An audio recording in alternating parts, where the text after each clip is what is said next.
Hey there, grade 7s. So we got another circles video here for you. This time what we got is we know the circumference of a circle and we want to go backwards and find out what the diameter is. For the questions today, like we usually do, we will set pi as being 3.14. Now, the formula that we already know from the past couple of days of work is that circumference is equal to pi times diameter. And we can use that to make a new formula. We can use our algebra skills to figure this out. So what I want to do is have diameter by itself on one side of the equation.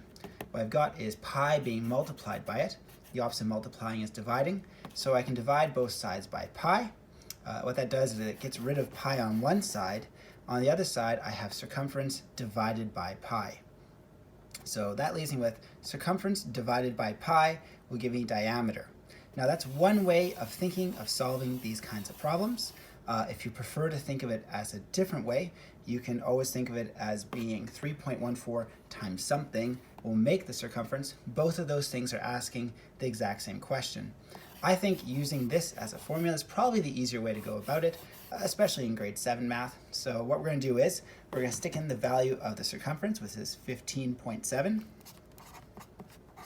We are going to divide it by pi. Remember, a fraction sign means divide. So we got 15.7.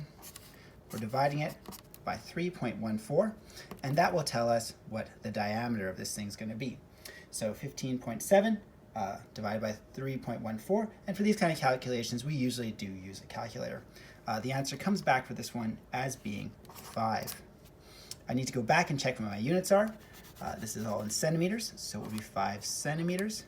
So the diameter of this particular circle would be 5 centimeters, and I can use this formula to find it out. Let's try this one over here now. So I can copy down my formula. I can do circumference divided by pi is equal to diameter. I have a circumference here, so I'm going to do 37.68, and I'm going to divide it by 3.14. And that should give me the answer that I'm looking for. So I'll punch it into the calculator, and I'm asking it how many 3.14s can go into 37.68. The answer comes back that I can put 12 in. And this time it does indeed look like 12 in because it's inches. So 12 in, haha, 12 inches right there. Again, I was able to use this formula, take the circumference, divide by pi, 3.14. That gives me the diameter. So not too tough. Of course, sometimes you may be looking for a radius, not a diameter. Now you'd be welcome to first find the diameter and then just cut in half, and that would give you the radius, or you could choose to use the circumference formula once again. So let's try the harder way, using the circumference formula. So if you have a radius and you modify circumference, you would do 2 times pi times r. Let's say I want to get radius by itself on one side of the equation. What I can do is divide both sides by 2 pi. So I divide this side by 2 pi, and I divide this side by 2 pi. That will make these ones cancel. So I'm going to be left with just radius on this side and circumference divided by 2 pi on that side.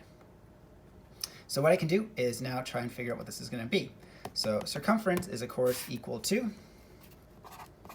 50.24. Since we're using 3.14 for pi, that means that 2 times pi, 2 times 3.14 is 6.28. So 50.24 divided by 6.28. That is indeed what we'll be looking at dividing here. So how many 6.28s go into 50.24? The answer comes back that we can put 8 of them in there. My units for this one is meters, so the radius would be 8 meters. Over here, we once again want to find a radius again, so I'll use that same formula. I'm going to do circumference divided by 2 pi will equal radius. My circumference is set at 25.12. Pi is 3.14, so 2 times pi is 6.28. And that will give me what my radius will be. So how many 6.28s can go into 25.12? The answer comes back that I can put 4 into there. And so this, I guess, very large circle has a radius of 4 kilometers. Try not to think too much about how exactly gigantic this circle must be. I guess it's huge.